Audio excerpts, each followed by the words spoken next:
3 years working with Sharon in Olympia, and then at a little office about a block from here where we were when the legislature wasn't in session, during which time we were providing constituent service to people in the community who needed help with state and local government, help navigating processes there. I also have a confession. I don't live in West Seattle. I am from Burien, but Burien's part of the 34th District as well, as are Vashon and Maury Islands and White Center. In Burien, I've served on the Burien Planning Commission for the last 2 years. That's a volunteer committee that makes recommendations to the Burien City Council about land use matters, and so that's been an informative and productive experience as well. Before I worked with Sharon, I worked as a legislative intern at the King County Council for Councilmember Bob Ferguson, who's gone on to become the chair of the King County Council. So I'm proud of the time that I've spent working at a couple different levels of government to really get to know what it is that we in government and in public service can do to support our communities. And the question on the agenda today is probably the question highest on the agenda for just about every person running for office in the United States today. Is what can we do about unemployment? What can we do to create jobs in this tough time, and in our district, in our state, in our country? And I wish I had one really good answer for you, but I think this is a question that's big enough that there's probably a couple hundred really good answers out there. So I'm going to try to focus on 3 or so. If there's more time, maybe I'll get to 4. But first of all, I think we have a rare opportunity on the ballot this fall. There is a referendum. There are many initiatives on the ballot this fall, and there's one referendum, and it's an opportunity for us to finance with bonding the reconstruction of schools throughout our state.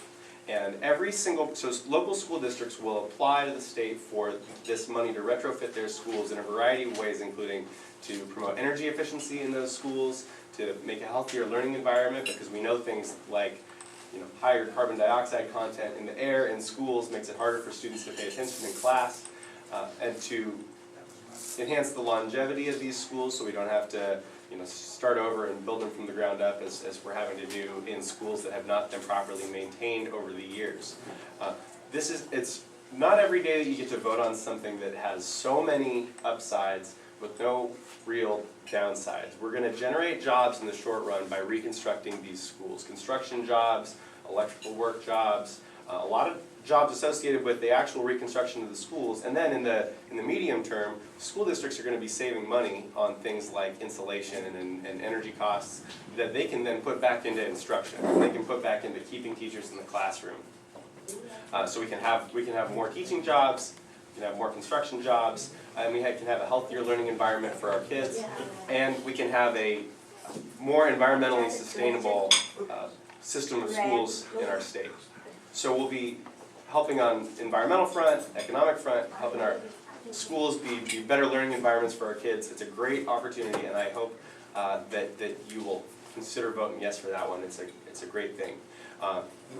It's going to create tens of thousands of jobs, and that's not something that we get to say every day.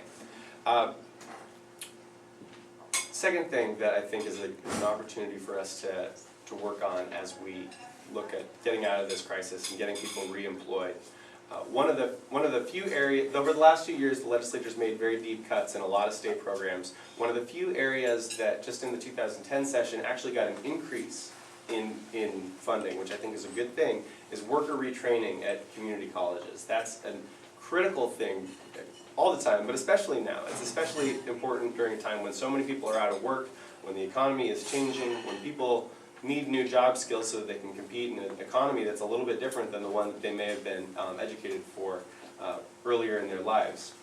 So our community colleges are actually able to provide new job skills to more people today than they were a year ago. With the governor's recent across-the-board budget cuts, it's taken a hit, as has everything else, and one of my goals in the legislature is going to be to protect and expand worker retraining. I think it's critical both for the out-of-work people in our state and for our economy that we have a well-educated workforce. One of the things that's made Washington a great place for big companies like Boeing and Microsoft to do business is that we have one of the best educated workforces in the country. But we're losing ground. We're losing ground because we haven't kept up the investments in our community colleges, in our four-year institutions, in our K-12 schools that we need. And I'm excited about the opportunity to enhance worker retraining going forward. One more thing, this is something that I'm proud of my work on the Burien Planning Commission on this front. Giving small businesses in our downtown in Burien more flexibility with regard to parking. And I think there's lessons there that can be applied to other areas of land use policy.